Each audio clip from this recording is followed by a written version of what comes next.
So, my mother used to wrap a form of a fine cheesecloth around the barrel, and then the flies couldn't get at the grapes, but after a while, I suppose they would disappear. They couldn't get at the grapes. There's nothing to eat. They got away. They flew away. My mother would leave that barrel in the bathroom someplace, or maybe some part of the kitchen or the hall. We don't know where. Whatever there would be room, we put a little. It's a small barrel, maybe 5 gallons or maybe 10 gallons. And after a period of time, my mother seemed to know how long. I never knew, but after a period of time, the grapes would ferment, and we would tap the barrel. There'd be like a spigot there. We would tap the barrel, and the wine would come pouring out. My mother would filter it, and we would fill milk bottles. In those days, milk was delivered in bottles, so we kept the bottles. We would fill milk bottles, and whenever we'd visit a relative or a friend, we would bring a bottle of wine in a milk bottle. How would you seal it? How would you seal it? With wax? No, we just wrap it around at the top, either with paper or something like that. Wax paper of some nature, something like that. And it worked out very nicely, and everybody did it. If you went further east, if you got into the Italian community, which would be east of where we lived around 5th Avenue, Madison Avenue, around like that. On what street? On 107th, east 117th Street, between 5th and Madison Avenue. And you said that there were a lot of Jews around there? Solid Jewish. Whenever we had a Jewish holiday, the neighborhood closed down. Want to hold it for a minute, Blanche? The area was very Jewish, and there were Italians. You know, Harlem today is very much black. Were there a lot of blacks there then? Well, strangely enough, the neighborhoods around where we live broke up this way. The Jewish people were around, say, 116th Street and 5th Avenue, and then they radiated around that area. If you went along 1st Avenue, you'd have a solid Italian neighborhood. If you went above 125th Street, say on Madison Avenue and beyond, 125th, Madison Avenue, Lenox Avenue, 7th Avenue, then we ran into a black community. So the communities were more or less delineated that way. Central Park was solidly Jewish on the north side of Central Park. That would be about 110th Street. And really, we got along very nicely, except during election day. We used to gather wood, all kinds of scrap wood. We would gather it, and we would save it down basements of buildings until it came to election day. And then we would start an election fire, and we usually ended up almost every year the same thing. The fire was huge, and all the tar in the street would melt. So you would have bumps and irregularities. But that would be if we were able to work it. Now, occasionally, we would be raided by the Italians along 1st Avenue. They would come up to us to try to steal our wood. Or sometimes, the Irish would come in. Now, the Irish would be, say, east of Park Avenue, but not quite up to the Italian community, and then they would go up to 125th, 129th. So if you started at, say, Park Avenue at 120th Street, and then you went north to about 130th Street, and then you went down towards the East River, that would be a solid Irish neighborhood. So it was strange. You'd have a solid Irish neighborhood, a solid Italian neighborhood, a solid Jewish neighborhood, a solid black neighborhood. And really, we never got into any fights except during election day. Could I ask you why you lit fires on election day? We celebrated the election. Oh, it was a sort of a It was a celebration, yeah. Now, a strange thing would happen. When they would raid us trying to steal our wood, you know, going down the basements or something, we knew that they were raiding. We had boys on the roof loaded with bottles, milk bottles. And when this gang would come around, they wouldn't come around 1 or 2 people to steal the wood. They would come around as a gang.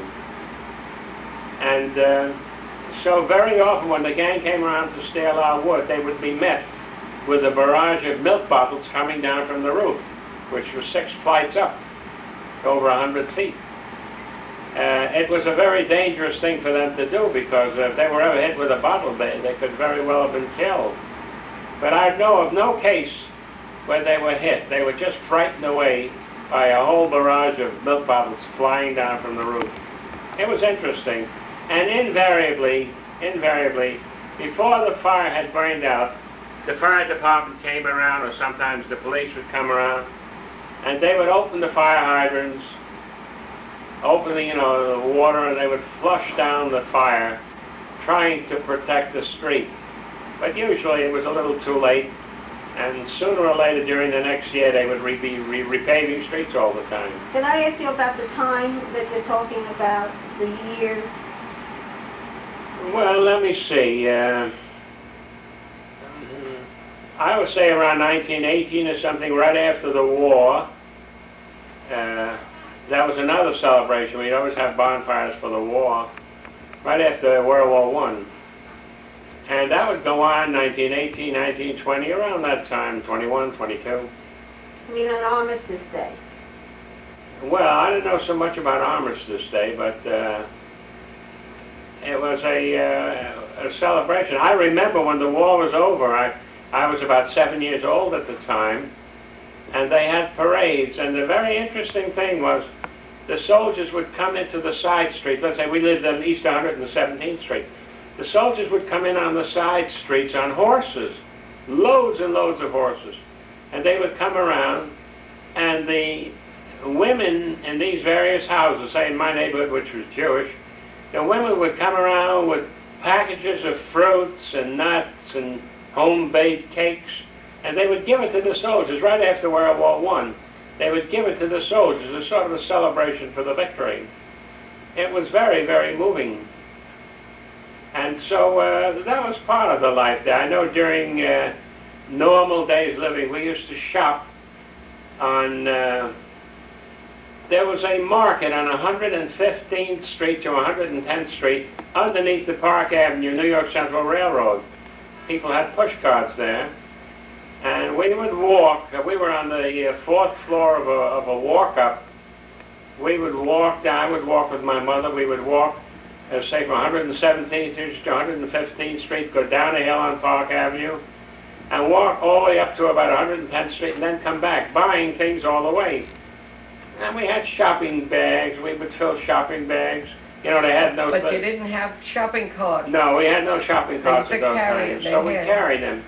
Now, we were very poor at that time, and my mother on a number of occasions would buy soft, almost rotten tomatoes from the fruit vendor on the Park Avenue. And they'd buy a box of maybe 30 pounds of tomatoes, and you buy and you pay them for about 10, 15 cents, maybe a quarter. And we would take it home. I would be carrying that. We would take it home.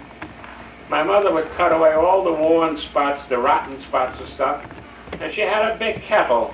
She cooked up tomato soup, and we used this little squares of pasta. They called them farfel. They're little things about a quarter of an inch or less, say an eighth of an inch less. She would roll out the dough, and cut them into tiny little squares, boil them up, and then we would have farfel and tomato soup. And that used to be our main meal, sometimes 2 meals, sometimes 3, depending upon how much we had there. So it was a regular thing.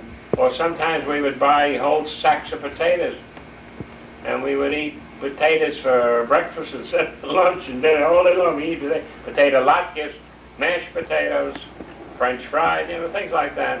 We did the best we could because we had very, very little money. We would buy a 4-pound bread almost every day. In those days, you can get a 4-pound bread for 16 cents. And it was a wonderful Jewish rye. And we would eat that all day, and the next day we would be out of bread and go out and buy another one.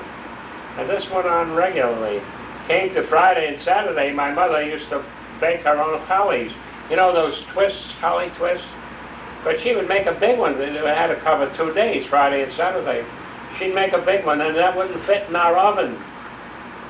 So we would take it to the neighborhood bakery, and he would bake the challah for us, and we would pay him a few pennies, not very much.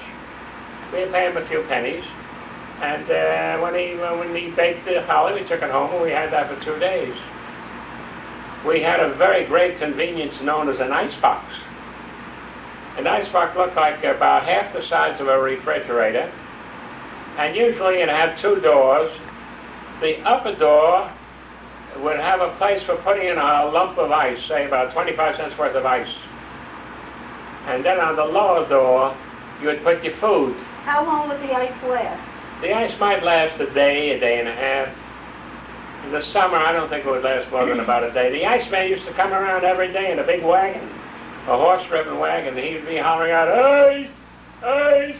The women would holler out, 25 cents, 15 cents, and he would bring up chunks of ice. You know, he'd cut the ice from they had big slabs of ice, and he'd cut off 25 cents worth or 15 cents. Where did he get his ice? And they have ice factories manufacturing ice. How do they do that? They just spray the water, and they have a refrigerant which would cool the water until it would freeze.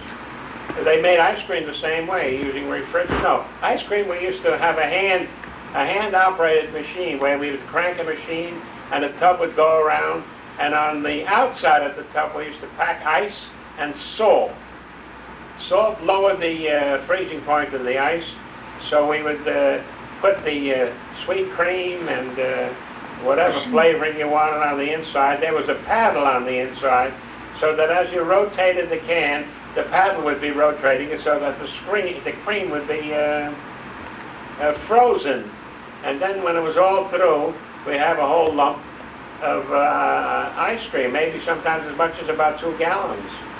And our superintendent, our janitor we call him, the superintendent used to give us ice cream. We used to lick the ladles.